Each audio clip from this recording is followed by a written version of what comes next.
हर खबर पर होगी आपकी पकड़। डाउनलोड कीजिए एबीपी लाइव ऐप। नमस्कार, एबीपी न्यूज पर आपका स्वागत है। आप देख रहे हैं खबर दिन भर। आपके साथ मैं हूं आदर्श झा। दिल्ली में कोरोना डराने लगा है। दिल्ली में कोरोना के बढ़ते मामलों से पैदा हुए हालातों का मसला अब सुप्रीम कोर्ट तक पहुंच गया है। सुप्रीम कोर्ट ने इन हालातों से निपटने की तैयारी जो हुई है उस पर दिल्ली सरकार से स्टेटस रिपोर्ट मांगी है। सुप्रीम कोर्ट ने दिल्ली सरकार से कहा है कि वो ये बताए कि कोरोना के हालात से निपटने के लिए उसने क्या इंतजाम किए हैं और इस मामले में इसे शुक्रवार को फिर सुनवाई होनी है। उस दिन दिल्ली सरकार सुप्रीम कोर्ट में स्टेटस रिपोर्ट जमा कर सकती है। सुप्रीम कोर्ट ने कहा कि बीते 2 हफ्ते के दौरान दिल्ली में हालात बहुत ज्यादा बिगड़े हैं और इसको लेते हुए सुप्रीम कोर्ट ने दिल्ली सरकार से स्टेटस रिपोर्ट तलब की है और शुक्रवार तक दिल्ली सरकार को एसटी में स्टेटस रिपोर्ट देनी होगी। दिल्ली में कोरोना मामलों का अपडेट क्या है, एक नजर जरा उस पर डाल लेते हैं। पिछले 24 घंटे में दिल्ली में 6,746 नए केस आए हैं। ये नए मामले सामने आए हैं दिल्ली में। और पिछले 24 घंटे की अगर बात करें तो 121 लोगों की मौत हुई है। दिल्ली में कोरोना के कुल केस हैं 5,29,863 और दिल्ली में ही कोरोना से कुल मौतें हुई हैं 8,391, जबकि दिल्ली का रिकवरी रेट 90.82% है। देखिए, नए केस 6,746 आए हैं और पिछले 24 घंटे में 121 लोगों की जान गई है। कुल मामलों की अगर बात करें तो 5,29,863 मामले हैं और अब तक 8,391 लोगों की जान कोरोना संक्रमण, कोरोना वायरस की वजह से गई है। और लगातार जिस तरह से मामले बढ़ते जा रहे हैं उसको देखते हुए कोर्ट भी अब चिंतित है और कोर्ट ने भी दिल्ली सरकार से सवाल पूछा है। कुछ खास मेहमान भी हमारे साथ जुड़े हैं और उनसे भी बात करेंगे। राघव चड्ढा आम आदमी पार्टी प्रवक्ता हमारे साथ हैं, हरीश खुराना है दिल्ली बीजेपी के प्रवक्ता हैं, अभिषेक दत्ता है कांग्रेस प्रवक्ता। लेकिन निपुण सहगल का रुख करेंगे पहले। निपुण, क्या कुछ कोर्ट की तरफ से कहा गया है, सबसे पहले ये बताइए। देखिए, सुप्रीम कोर्ट ने आदर्श जून के महीने में खुद संज्ञान लिया था इस मामले पर कि कोरोना के इलाज की पूरे देश में क्या स्थिति है, दिल्ली समेत पूरे देश में क्या स्थिति है और जो मरीज जिनकी मौत हो रही है उनको गरिमापूर्ण तरीके से अंतिम संस्कार मिल पा रहा है या नहीं, ये मामला था। अब काफी दिनों के बाद सुप्रीम कोर्ट में यह मामला लगा और सबसे पहले कोर्ट ने असंतोष इस बात पर जताया कि ज्यादातर राज्य सरकारों ने उचित हलफनामा भी दाखिल नहीं किया है, जानकारी नहीं दी है। इसके बाद बारी आई दिल्ली की। दिल्ली के बारे में जस्टिस अशोक भूषण की अध्यक्षता वाली बेंच का कहना था कि दिल्ली में स्थितियां सामान्य नहीं हैं। पिछले 2 हफ्ते में अचानक से इजाफा हुआ है और दिल्ली सरकार क्या कर रही है इससे निपटने के लिए, हम इसका पूरा ब्यौरा चाहते हैं। हमको नया स्टेटस रिपोर्ट आप दाखिल कीजिए। दिल्ली सरकार की तरफ से कई बातें बताई गई कि 115 अस्पतालों को यह कहा गया है कि 80% बेड जो हैं वो रिजर्व रखें कोरोना के मरीजों के लिए, आईसीयू में बेड सुरक्षित रखे गए हैं। इसके अलावा दाह संस्कार के लिए या अंतिम संस्कार के लिए भी अलग से व्यवस्था की जा रही है। ये तमाम बातें कही गई दिल्ली सरकार की तरफ से, लेकिन कोर्ट ने कहा कि आप इसको स्टेटस रिपोर्ट के जरिए हमें बताइए। बारी महाराष्ट्र और गुजरात जैसे राज्यों की भी आई, उनको भी फटकार लगी है। गुजरात से ये कहा गया है कि वहां शादियां, पॉलिटिकल इवेंट, सारी चीजें हो रही हैं, ये उचित नहीं है। तो सभी राज्यों को स्टेटस रिपोर्ट देना है, दिल्ली को भी, और शुक्रवार को सुप्रीम कोर्ट फिर से इस मामले को देखेगा। जी निपुण, आप रहे हैं हमारे साथ तीनों खास मेहमान जुड़े हुए हैं। राघव चड्ढा, मैं आपका रुख कर रहा हूं चर्चा की शुरुआत आपसे। मुझे एक बात बताइए, आखिर सरकार कर क्या रही है कि अब सुप्रीम कोर्ट को भी रिपोर्ट मांगनी पड़ रही है? नहीं, सुप्रीम कोर्ट समय समय पर कई अहम मुद्दों पर सरकारों से, केंद्र सरकार हो, राज्य सरकारों, उनसे रिपोर्ट मांगता है। इसमें तो कोई बुरी बात नहीं है और सुप्रीम कोर्ट का ये काम है कि अगर सरकार में कहीं प्रकार की कोई इम्प्रूवमेंट की कोई जगह बचती है तो उस पर अपनी टिप्पणी देकर, अपने निर्देश जारी कर वो कराया जाए। हमसे बड़ी बेबाकी से पूछा गया। मेरी अभी कुछ ही देर पहले अपने वकील से भी बात हुई और कुछ सवाल सुप्रीम कोर्ट ने पूछे, हमने उन सवालों का जवाब दिया। सुप्रीम कोर्ट ने कहा ठीक है, आप ये मौखिक तौर पर तो जवाब दे रहे हैं, लेकिन लिखित में एक एफिडेविट के माध्यम से स्टेटस रिपोर्ट हमारे सामने दर्ज कराएं। हमने कराई, हम आने वाले समय में अगली हियरिंग से पहले वो स्टेटस रिपोर्ट दर्ज कराएंगे। लेकिन बात यह है कि ये कोई दिल्ली की महामारी थोड़ी है। ये एक धारणा बनाई जा रही है कि ये कोरोना महामारी कोई दिल्ली व्यापक महामारी दिल्ली की नहीं, आप ठीक कह रहे हैं राघव, लेकिन दिल्ली की स्थिति खराब हो रही है और कोर्ट की टिप्पणी भी यही है। जस्टिस अशोक भूषण की जो बेंच है वो तो यही कह रही है ना कि दिल्ली में हालात सामान्य क्यों नहीं है। देखिए, मैं बताता हूँ। हाँ, पहली बात तो है कि कोर्ट कभी भी अपने ओरल ऑब्जर्वेशन से नहीं, बल्कि ऑर्डर से, लिखित तौर पर जो ऑर्डर जारी करता है उससे बात करता है। सवाल जवाब में कई चीजें पूछी जा सकती हैं। जैसे अभी आपने मेरे से सवाल किया मैं अगर इस सवाल को एक दूसरे नजरिए से देखूं तो मैं कह सकता हूं आप मुझ पर आरोप लगा रहे हैं बेबुनियाद। तो ये ऑब्जर्वेशन होती है, क्वेश्चनिंग होती है कोर्ट में, हर सरकार के वकील से करी जाती है। आज गुजरात सरकार के बारे में कई चीजें कही गई। ये बताया भी गया कि अहमदाबाद की जो मृत्यु दर है 4.1%, वो भारत में सबसे अधिक है, सबसे ज्यादा मौतें अहमदाबाद में हो रही है। तो ये बात, इससे कोई दरकिनार नहीं, ये कोई महामारी, कोई ये अंतर्राष्ट्रीय आपदा है। लेकिन मैं आपको ये बताऊं कि बीते कुछ दिनों के अंदर, इसमें कोई दो राय नहीं है कि थर्ड वेव, जो एक थर्ड कोविड वेव आई है, उसने दिल्ली पर प्रहार करा है, जिसके चलते कई कदम अरविंद केजरीवाल जी की सरकार ने उठाए हैं। हम केंद्र सरकार के साथ मिलकर कई सारी चीजें कर रहे हैं। हमने जगह जगह मास्क बांटे हैं, आरटीपीसीआर टेस्ट एक बहुत बड़े स्तर पर शुरू करा है। कल ही की बात आप ले लीजिए, दिल्ली के हर जिले में आरटीपीसीआर की मोबाइल वैन उतार दी गई हैं, जगह जगह जांच हो रही है। होम आइसोलेशन, ऑक्सीमीटर और प्लाज्मा थेरेपी तो पहले से ही दिल्ली में चल रहा है। नहीं, ये आप जो जानकारी दे रहे हैं वो सब ठीक है, वो सारी जानकारियां ठीक है। राघव चड्ढा, मैं आपको रोक रहा हूं, एक बार जवाब ले लेते हैं, क्योंकि लगातार बीजेपी भी सवाल उठाती रही है। हरीश खुराना, आप क्या कहेंगे इस पर? आदर्श भाई, सबसे पहले तो मैं आपके चैनल के माध्यम से पूरी दिल्ली को और हिंदुस्तान को एक निवेदन करना चाहता हूं कि 2 गज दूरी और मास्क भी है जरूरी, ये पल्ले बांध लीजिए, क्योंकि दिल्ली की सरकार कम से कम फेल हो चुकी है दिल्ली के अंदर। उसका कारण बताता हूँ। अभी राघव चड्ढा जी बड़ी बड़ी बातें कर रहे थे, मेरे पास 13/11 का सर्कुलर है, ऑलरेडी कॉपी है, जिसमें साफ लिखा है कि एक्सपर्ट कमेटी कहती है कि अभी नवंबर दिसंबर में जो थर्ड वेव आएगी। याद करिए पिछले हफ्ते दिल्ली के स्वास्थ्य मंत्री ने क्या कहा था कि थर्ड वेव जा चुकी है। तो अगर ये सरकार अगर खुद ही कंफ्यूज है कि थर्ड वेव आई है नहीं आई है, तो आप सोचिए दिल्ली की हालत क्या होगी, पहली बात।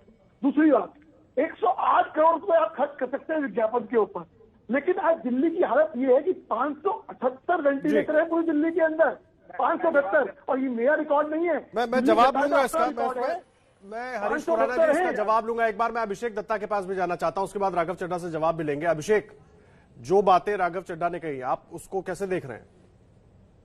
देखिए, मैं क्या, दिल्ली का हाईकोर्ट क्या कहता है, 3 डेट नवंबर में लगातार लगती हैं और तीनों डेटों पे दिल्ली सरकार को फटकार लगती है। दुख की बात यह है, जिन टेस्टिंग की राघव चड्ढा जी और आम आदमी पार्टी बात करती है, मैं बार बार इस चीज को दोहरा रहा हूं और कोर्ट से भी इस चीज को दोहराई है, ये आरटीपीसीआर टेस्ट दिल्ली में क्यों नहीं बढ़ाते? दिल्ली के अंदर ये केवल एंटीजन टेस्ट करते हैं, जिसका एक्यूरेसी रेट एकदम कम है। मैं तो उनको कहना चाहता हूं, एंटीजन टेस्ट को आप दिल्ली में बंद कर दीजिए। जो भी व्यक्ति एंटीजन टेस्ट में नेगेटिव आता है, वो देश भर, दिल्ली भर में घूमता है, वो संक्रमण को फैलाता है और बाद में आरटीपीसीआर टेस्ट में पॉजिटिव आता है। उसके अलावा कॉन्ट्रैक्ट ट्रेसिंग, जो दिल्ली के अंदर नवंबर में सीनियर एक्सपर्ट जो एनसीडीसी के डॉक्टर हैं, डॉक्टर पॉल की रिपोर्ट आई थी, उन्होंने कहा दिल्ली के अंदर कॉन्ट्रैक्ट ट्रेसिंग 8 से 10% हो रही है। जब तक आप दिल्ली के अंदर कॉन्ट्रैक्ट ट्रेसिंग को नहीं बढ़ाएंगे, तब तक आप इस संक्रमण को नहीं रोक पाएंगे। और अभी का मैं बताना चाहता हूं, 3 दिन पहले एलजी महोदय ने एक ऑर्डर दिया, दिल्ली नगर निगम के जितने भी सैनिटेशन वर्कर्स हैं, जितने भी लोग जो डोर टू डोर सैनिटाइज करते हैं, उन सबको कहां लगा दिया इन्होंने? डोर टू डोर सर्वे में दिल्ली सरकार के लिए। जो व्यक्ति दिल्ली में संक्रमण रोकने के लिए घरों में जाके सैनिटाइज कर रहा है, वो जो हमारे डीबीसी वर्कर्स हैं, उन सबको दिल्ली सरकार जवाब ले लेते हैं। मैं तो ये मेरा एक इनका हल बताना चाहता हूं। जो रेड लाइट के ऊपर अरविंद केजरीवाल जी का प्रचार करे लोग खड़े हैं, उन सबको ड्यूटी पे लगाओ। एक रेड लाइट पर 10 लोगों की जरूरत नहीं है। जवाब ले लीजिए अभिषेक दत्ता, जवाब ले लीजिए। राघव कुछ बोल रहे हैं, राघव चड्ढा जवाब दीजिए। नहीं, देखिए, आरटीपीसीआर टेस्ट एक बेहतर टेस्ट है, उसमें एक्यूरेसी का रेट ज्यादा होता है। लेकिन एंटीजन टेस्ट है, उसमें भी एक्यूरेसी होती है, लेकिन उसका नतीजा 15 मिनट में आ जाता है। आरटीपीसीआर का अगले दिन आता है।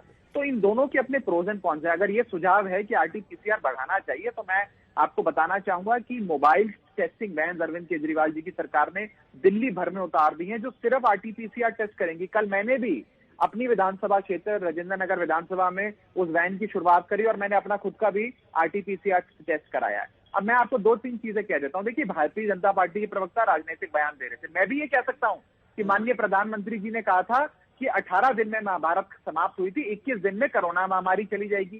क्या चली गई? और 21 दिन में कोरोना महामारी। इन्होंने कहा थाली पीटो, हमने थाली पीटी, ताली बजाओ, ताली बजाई, दिया जलाओ, दिया जलाया, कहा पापड़ खाओ, पापड़ से कोरोना नहीं होगा, हमने वो भी किया। तो क्या कोरोना महामारी चली गई? भारतीय जनता पार्टी साबित क्या करना चाहती है? ये कितनी बड़ी महामारी है, सबको साथ मिलकर लड़ना होगा, केवल राजनीतिक बयान मत दीजिए। और सुन लीजिए, अब घबराइए मत, अब हमारी बात सुन लीजिए, मैं आपके पास भी आऊंगा हरीश खुराना जी, मैं आऊंगा। पहली बात तो ये है कि केंद्र में बैठी सरकार एकदम लापरवाह सरकार है। इन्होंने 750 आईसीयू बेड का हमें वादा किया। मैं पूछना चाहूंगा कितने बेड अभी तक दे दिए हरीश खुराना जी ने? 500 आ चुके हैं, कोई रोल नहीं आ चुके हैं। और क्या अहमदाबाद के अंदर जहां सबसे ज्यादा मृत्यु दर है, उत्तर प्रदेश बिहार जहां जांच ही नहीं हो रही है, कर्नाटक में जहां स्थिति बेकाबू होती नजर आ रही है, दिल्ली ने आपको चुन के भेजा है, केवल आपको दिल्ली ने चुन के, दिल्ली की बात करिए। दूसरी क्या किया? दूसरी चीज सुन लीजिए, ये महामारी, सुनिए मेरी बात, अभी चिल्लाइए नहीं। आत्मनिर्भर पे छोड़ दिया आपने जनता को। आत्मनिर्भर आप तो गौर भूमि है ना, आत्मनिर्भर लॉकडाउन को लगा दिया। आपको दिल्ली क्या चिंता? आप तो गौर जाइए, सुनिए, आप तो गौर जाइए ना, आपको चिंता क्या दिल्ली की? आपको चिंता क्या दिल्ली की? आप तो गौर जाके बहस करिए ना। हमारी लगा रहे थे प्रधानमंत्री, आप तो गौर जाके बहस करिए ना। आपको दिल्ली की क्या चिंता है? दिन में खत्म हो जाएगा। गौर जाके वोट मांगिए हो जाएंगे। हम आपके बीच में नहीं बोलते हैं, जरा सुन लीजिए। मेरे को आज बताते हुए ये बात की बड़ी खुशी है कि अगर देश में सर्वाधिक जांच कहीं हो रही है प्रति मिलियन आबादी पर, तो वो दिल्ली में हो रही है। सबसे सर्वश्रेष्ठ अगर कहीं पब्लिक हेल्थ मशीनरी है तो वो दिल्ली में है। 7,500 से अधिक बेड आज भी खाली हैं। 1400 से अधिक आईसीयू बेड दिल्ली में बढ़ा दिए गए हैं। हमने को जवाब देना है जी के चलते ये लड़ाई लड़ी। आ रहा हूँ हरीश जी, आ रहा हूँ। एक बार जवाब ले लीजिए, राघव चड्ढा जवाब ले लीजिए। अभिषेक दत्ता के पास भी चलेंगे, लेकिन हरीश खुराना जी पहले आप जवाब दीजिए। आदर्श जी बड़ी बड़ी बातें कर रहे हैं राघव चड्ढा जी। आज दिल्ली की हालत क्या हुई है? आपकी खुद की रिपोर्ट है कि पूरे हिंदुस्तान में 500 लोग मरीज मरे हैं, लेकिन दिल्ली में कितने मरे हैं? 125। यानी कि आप हर 4 घंटे में मरीज मर रहा है। मैं खुद इस वक्त कोरोना से ग्रसित हूँ। मुझे मालूम है मुझे कैसे बेड मिला था, आईसीयू का बेड। दिल्ली के अंदर आज आईसीयू बेड नहीं है। 7,500 बेड की बात कर रहे हैं, खाली पड़े हैं। आईसीयू बेड कितने खाली पड़े बताइए ना, कितने खाली पड़े? खोलिए अपनी मोबाइल ऐप, रिपोर्ट मेरी नहीं है, अभी मेरी रिपोर्ट नहीं है। आप अपनी मोबाइल ऐप, लोग मर रहे हैं और आप कह रहे हैं मुझे खुशी हो रही है। आपने अभी कहा मुझे खुशी हो रही है, आप तो खुद गोवा घूम रहे थे। आप तो परसों 3 दिन पहले गोवा घूम रहे थे। आपको तो दिल्ली की चिंता है ही नहीं। आप कैसी बातें करते हो? कह रहा खुशी हो रही है, खुशी हो रही है। अगर एक की जान जाती है की बात करते हो, अगर एक की व्यक्ति की तबीयत खराब होती है, अब सुनिए भैया, बर्दाश्त नहीं किया जाएगा। एक महामारी है, सुनिए इससे सब लोगों को मिलकर लगना है। हमें क्या उतार जा रहे हैं हरीश जी, आप दोनों अगर एक साथ बोलेंगे तो दर्शकों को कुछ समझ नहीं आएगा। मैं अभिषेक दत्ता को ला रहा हूँ। अभिषेक आप कहिए। आदर्श जी आपसे बात सुन लीजिए अभिषेक बोलिए। आदर्श जी आपसे बात करते हुए मैंने अभी दिल्ली गवर्नमेंट की वेबसाइट है जिसके अंदर ये ऐप दिखलाता है, मात्र 136 आईसीयू बेड्स ये दिखाता है, जो कि एकदम नकली और फ्रॉड है। जो सरकारी अस्पताल के बेड से खाली बता रहे हैं, वहां कोई जाना नहीं चाहता। आप देखिए दिल्ली सरकार ने देश भर में विदेश में लाखों करोड़ रुपए हेल्थ इंफ्रास्ट्रक्चर के नाम पे इन्होंने रिलीज करा था। और मैं आपको बताना चाहता हूं 7 साल की गवर्नेंस में ये आज भी कोई आईसीयू का बेड नहीं बढ़ा पाए। आज भी क्या कहते हैं कि 700 बेड आ रहे, 800 बेड आ रहे। मैं पूछना चाहता हूं राघव चड्ढा जी से, 8 महीने के लॉकडाउन में दिल्ली सरकार ने कितने बेड बढ़ाए? आप जवाब दीजिएगा। और मैं पूछना चाहता हूं, आप जवाब ले लेते हैं एक बार राघव चड्ढा। नहीं, एक सवाल और है मेरा। मैं पूछना चाहता हूं कि कल इनके कई विधायक मार्केटों में कैमरामैन के साथ मास्क बांट रहे थे। 8 महीने में आपने कितने मास्क बांटे? आप 100 करोड़ रुपए प्रचार में खर्च कर रहे हैं, दिवाली के हंगामा में खर्च कर रहे हैं, रंगारंग कार्यक्रम कर रहे हैं। बिना मास्क के स्टेज में आप खुद बैठ रहे हैं। आप वहां मास्क नहीं बैठ रहे। अब तक आपने क्यों नहीं? आप 2,000 रुपए का चालान काट सकते हैं। आप गरीब आदमी को साहब जवाब दीजिए, बहुत कम समय है, सीधा जवाब चाहिए कि आखिर दिल्ली की स्थिति खराब क्यों आ रही है? राजनीति तो बहुत हो रही है, स्थिति ठीक कैसे हो? देखिए पूरे विश्व भर में 2nd और 3rd वेव का सामना किया जा रहा है। लंदन जैसे विकसित शहर, विकसित राज्य में आपने देखा कि आज 2nd टाइम पूर्ण तरीके से लॉकडाउन लगाया गया है। हर जगह इस प्रकार की 3rd वेव आ रही है। और दिल्ली में पंजाब, हरियाणा राज्यों के चलते वायु प्रदूषण भी बढ़ती है, पराली जलाने के चलते, तो स्थिति और खराब होती है। और हमने देखा कि एक समाज के छोटे तबके के अंदर कहीं ना कहीं महामारी की थकान देखी गई है, जिसे हम अंग्रेजी में पैंडेमिक फटीग कहते हैं, जिसके चलते मास्क ठीक से नहीं लगाना, मास्क पहनना छोड़ देना, सामाजिक दूरी का पालन नहीं करना, ऐसी चीजें देखी गई हैं।